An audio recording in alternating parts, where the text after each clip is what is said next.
बात अरविंद केजरीवाल की। अरविंद केजरीवाल के घर जा सकते हैं संजय सिंह, थोड़ी देर में रिहा हो सकते हैं संजय सिंह। अस्पताल से उन्हें डिस्चार्ज कर दिया गया। फिलहाल अस्पताल से उन्हें तिहाड़ जेल ले जाया गया है। मंगलवार को सुप्रीम कोर्ट से संजय सिंह को बड़ी राहत मिली थी, जमानत उनकी जो है मंजूर हो गई थी, जिसके बाद अब थोड़ी ही देर में संजय सिंह जो कि आम आदमी पार्टी के सांसद हैं वो रिहा हो सकते हैं। इस दौरान अस्पताल में वो भर्ती थे खराब स्वास्थ्य की वजह से, जिसके बाद अब उन्हें अस्पताल से डिस्चार्ज कर दिया गया है। साथ ही अस्पताल से उन्हें तिहाड़ जेल ले जाया गया, जहां बाकी जो बची हुई फॉर्मेलिटीज हैं वो पूरी कर ली गई है और अब से थोड़ी ही देर में संजय सिंह रिहा हो जाएंगे। आपको बता दें कि रिहा होते ही उनकी पत्नी ने ये चीज साफ करी है कि सबसे पहले वो अरविंद केजरीवाल के घर जाएंगे, सुनीता केजरीवाल से मुलाकात करेंगे। तो थोड़ी ही देर में आम आदमी पार्टी के सांसद संजय सिंह रिहा हो जाएंगे। मंगलवार को सुप्रीम कोर्ट ने उन्हें बड़ी राहत देते हुए जमानत दे दी थी, जिसके बाद आज संजय सिंह रिहा हो रहे हैं। तो तस्वीरें आपको दिखा रहे हैं आपके टीवी स्क्रीन पर। खबर पर ज्यादा जानकारी के लिए हमारे साथ संवाददाता अजीत दिल्ली से लाइव जुड़ गए हैं। अजीत, कुछ ही पलों का और इंतजार, पिछले 6 महीने से जेल में बंद थे संजय सिंह। परिवार में कैसा माहौल है, कैसी स्थिति है, क्योंकि थोड़ी देर में रिहा हो जाएंगे? बताना चाहूंगा, जब मंगलवार शाम को दोपहर के समय में जब सांसद संजय सिंह को लेकर के सुप्रीम कोर्ट की तरफ फैसला आया, उसके बाद से परिवार में खुशी का माहौल साफ तौर पर देखने को मिल रहा था। हालांकि कल कार्रवाई की वजह से रिहा नहीं हो पाए, जिसके बाद आज पहले उन्हें अस्पताल में भर्ती कराया गया। अस्पताल में उनकी जब भर्ती हुई, डिस्चार्ज करने के बाद वो सीधा तिहाड़ जेल पहुंचे। उसके बाद अभी फिलहाल वो तिहाड़ जेल में ही है और जो कागजी कार्रवाई है वो की जा रही है। ऐसे नाटक में जताई जा रही है कि कुछ देर बाद कहा जाता कि कभी भी अगर आधे से घंटे में कभी भी आपका अगर संजय सिंह को तिहाड़ जेल से निकाला जा सकता है। और वो अपने बताया जा रहा है कि सरकारी गाड़ी से यहाँ से निकलेंगे और उसके बाद सबसे पहले वो मुख्यमंत्री अरविंद केजरीवाल की पत्नी सुनीता केजरीवाल से मिलने उनके घर जाएंगे और उनसे मुलाकात करेंगे। जी ठीक है अजीत, आप बने रहिए। एक बड़ी खबर बता दें दिल्ली से, इस वक्त की बड़ी खबर, आतिशी को मानहानि की नोटिस मिला है। बीजेपी नेता आतिशी सिंह को भेजा गया है नोटिस। बीजेपी पर लगाए आरोपों में कोई तथ्य नहीं दिए।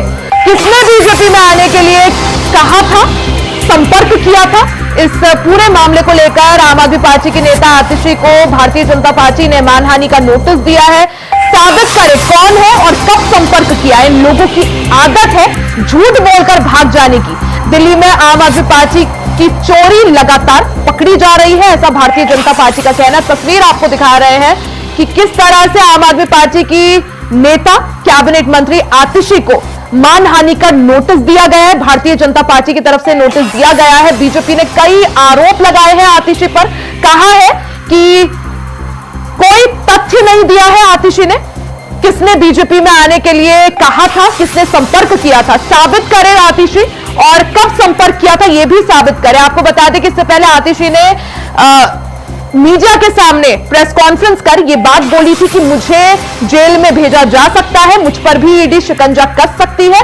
उससे पहले मुझे बीजेपी ने अपने साथ ज्वाइन करने का न्योता दिया है। खबर पर ज्यादा जानकारी के लिए हमारे साथ संवाददाता अजीत लगातार बने हुए हैं। अजीत, जिस तरह से हमने देखा बीते दिनों किस तरह से आतिशी ने प्रेस कॉन्फ्रेंस करी, प्रेस के सामने ये बात बोली कि मुझे बीजेपी में ज्वाइन करने के लिए न्योता मिला है, मेरे आगे 2 ऑप्शन रखे हैं कि या तो बीजेपी ज्वाइन करो या फिर अपना राजनीतिक भविष्य बचाओ या फिर जेल जाओ।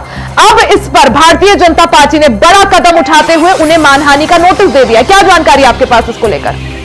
देखिए, बिल्कुल बताना चाहूंगा, आम आदमी पार्टी के नेता और दिल्ली सरकार में शिक्षा मंत्री आतिशी ने एक प्रेस कॉन्फ्रेंस करके भाजपा पर गंभीर आरोप लगाए और इस आरोप में प्रेस कॉन्फ्रेंस के दौरान आतिशी ने कहा था कि उनके करीबी पर उन्हें भाजपा में ज्वाइन करने का प्रस्ताव दिया गया है और साफ तौर पर कहा गया है कि अगर भाजपा में शामिल नहीं होते हैं तो गिरफ्तारी संभव है। उसमें अकेले आतिशी नहीं बल्कि सौरभ भारद्वाज राजनेता का भी नाम लिया गया था। और इसके बाद से जब जिस तरीके से प्रेस कॉन्फ्रेंस किया और इसी आधार को बनाते हुए भाजपा ने आज जो है आतिशी को लीगल नोटिस भेजा है। ये जो लीगल नोटिस है भाजपा नेता प्रवीण शंकर कपूर की तरफ से भेजा गया है, जिसमें उनसे जवाब मांगा गया कि अगर आपको किसी ने संपर्क किया है तो वो तथ्य दीजिए, वो सबूत उपलब्ध कराए कि किसने कब और कैसे आपको भाजपा में शामिल होने का संपर्क किया। इस लीगल मानहानि के नोटिस में ये ब्यौरा कहा गया विशेष तौर पर कि आम आदमी पार्टी की जो ये पुरानी आदत है वो इस तरीके से भाजपा पर गंभीर आरोप लगाते हैं और उसके बाद वो दूर भाग जाते हैं। जब भी वो कहीं फंसते थे तो उसका सीधा निशान भाजपा पर लगाया जाता है। तो इन्हीं सब चीजों को ध्यान में रखते हुए भाजपा द्वारा अब ये बड़ा कदम उठाया गया और आतिशी के खिलाफ मानहानि का नोटिस भेजा गया। अजीत, जिस तरह से नोटिस आतिशी को भेजा गया है, क्या माना जाए, क्योंकि साफ तौर पर भारतीय जनता पार्टी अब सवाल पूछ रही है कि आखिर किसने आपको न्योता दिया, नाम बताइए। अब क्या माने, क्या आतिशी की मुश्किलें भी बढ़ सकती है? लेकिन ये बिल्कुल निश्चित तौर पर कहा जा सकता है कि अब इस मानहानि के नोटिस के बाद आतिशी की मुश्किलें आने वाले समय में बढ़ने वाली है, क्योंकि जिस तरीके से तथ्य और सबूत की बात की जा रही है, अब ये जब भी इस मामले में आगे सुनवाई होगी तो कोर्ट में आतिशी को वो तमाम जो तथ्य है वो सबूत जो है वो कोर्ट में पेश करने में किसने उन्हें भाजपा में शामिल होने का जो न्योता दिया था और किसकी तरफ से उनको ये जो प्रस्तावित दिया गया था। अगर किसी कारणवश वो जो तथ्य या सबूत पेश करने में असफल रहती है तो निश्चित तौर पर कहा जा सकता है कि इसका जुर्माना उन्हें कानूनी तौर पर भुगतना पड़ सकता है। बिल्कुल अजीत, अब देखना होगा कि आतिशी आगे क्या कदम उठाती है और क्या उनकी मुश्किलें बढ़ती हैं या कम होती है। बहुत बहुत शुक्रिया आपका तमाम जानकारी के लिए।